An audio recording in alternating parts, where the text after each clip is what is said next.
Hello, I'm Mark Sudduth. Welcome to your Hurricane Pro and Hurricane HD video blog for May the 10th, 2013. The hurricane season now just a few weeks away, so I thought I would take a look at some climatological parameters that we're going to be monitoring over the next several weeks as we get closer this time of year from May the 10th through the 20th, this 10-day window. We do have activity over the last 100 years or so.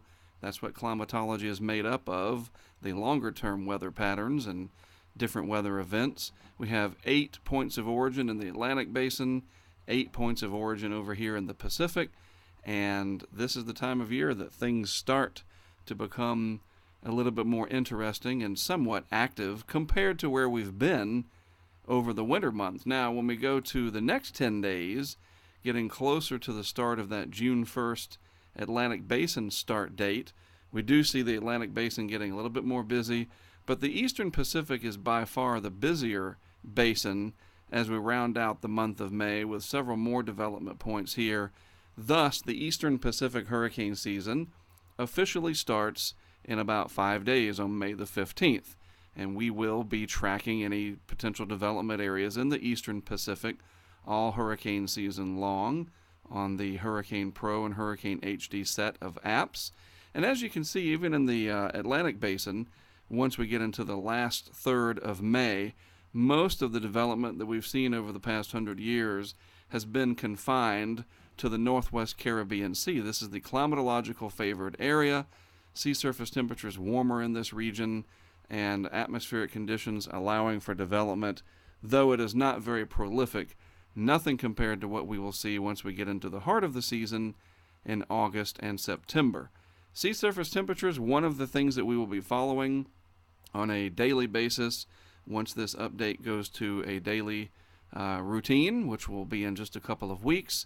And right now, the sea surface temperatures, we're looking at the 26 degrees Celsius line, or about 79.5 degrees Fahrenheit, and that's right here. So you can see that much of the North Atlantic Ocean here, and that's what the ocean is called, the Atlantic north of the equator, that's the North Atlantic. Most of the North Atlantic still below the threshold of that 80-degree mark. Again, that line is right here. However, as I pointed out, this part of the Atlantic Basin is ready, water temperature-wise, for tropical storm and hurricane formation. Water temps in here are 80, 81, and even 82 degrees, or around 28 degrees Celsius inside of that line. It's called an isotherm, technically a line of equal temperature. In the Pacific, that season, as I said, starting in about 5 days, water temperature is plenty warm here in the southeastern Pacific. However, along the equator, extending westward, is this cool feature associated with the neutral phase of the El Nino Southern Oscillation phenomenon. Simply put, that means that there is not an abnormal warming of the water here in the eastern Pacific. In fact, it's a little bit below average across this region, and that's one of the things that'll shape the Atlantic hurricane season, allowing it to be busier. I'll address that in a future blog update on the apps here. So looking at satellite pictures, right now, May the 10th, not much going on as you would expect. Although things are slowly changing. This is the intertropical convergence zone where the trade winds from the northern hemisphere meet the trades from the southern hemisphere, and that convergence creates showers and thunderstorms and rather unstable conditions. Rather low in latitude here. 10 degrees north runs about this way across the globe, and the intertropical convergence zone far to the south right now, as we would expect this time of year. A little bit of convection over the northwestern part of the South American continent, some storminess over parts of the mid-south of the United States, and then the southeast Pacific, where things are going to be more likely to form this time of year. It's blank, nothing going on out there. Where there is something going on, and remember that Hurricane HD and Hurricane Pro both cover global tropical cyclone activity with their extraordinary tracking maps. And as such, in the Indian Ocean, we now have cyclone, I think it's called O1b. Why they name it that, hey, that's a story for another day. But it is a cyclone, the same thing as a tropical storm. You can see that counterclockwise banding with it right here. There's a little bit better shot here of it. It's in the Indian Ocean. This is India right here, Sri Lanka right off the coast. And here it is, a very large, sprawling system with those feeder bands bringing in the moisture over a very warm Indian Ocean. The track from the Joint Typhoon Warning Center, and of course you can track this also in the custom tracking maps in Hurricane Pro and Hurricane HD, so be sure to do that. But here's the Joint Typhoon Warning Center snapshot showing the forecast track over the next several days of this cyclone going right into the country of Myanmar, or Myanmar, used to be Burma, and Bangladesh is right here, so it's hopefully going to avoid a hit on Bangladesh, which is a very storm surge prone country. Certainly anywhere up here in the Bay of Bengal is prone to storm surge. The cyclone forecast to reach about 90 knots peak intensity out here in the open Indian Ocean as it approaches the Bay of Bengal. So we'll track that and see what happens with it. Again, you can do that in your app. All right, in the Atlantic, when will we see a chance for development, a window of opportunity? Believe it or not, tropical storm formation doesn't just happen. It's very, very rare. I won't say it doesn't ever, but it's very rare for it to just happen out of the blue. Conditions have to be favorable, and a lot of times you can track these sort of fertile conditions when they become ripe for development with different tools that are available on the internet. One of those is the MJO forecast, or Madden-Julian oscillation.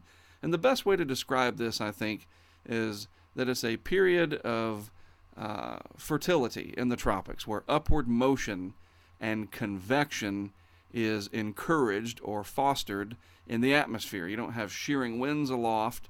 You have more of an umbrella of upper-level high pressure where thunderstorms can develop in the vertical and spread out evenly instead of being torn apart. And that's what we call the MJO pulse, or Madden-Julian oscillation. And it typically, when it's strong and prevalent, it circles the globe about every 30 to 40 days.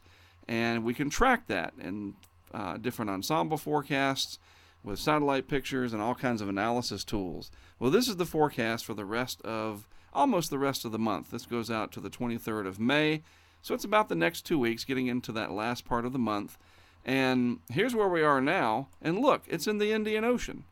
And not coincidental that we're seeing that development in the Indian Ocean at this time frame. I mean, that is a perfect match, folks. There you go. And it is a fairly strong MJO pulse as well.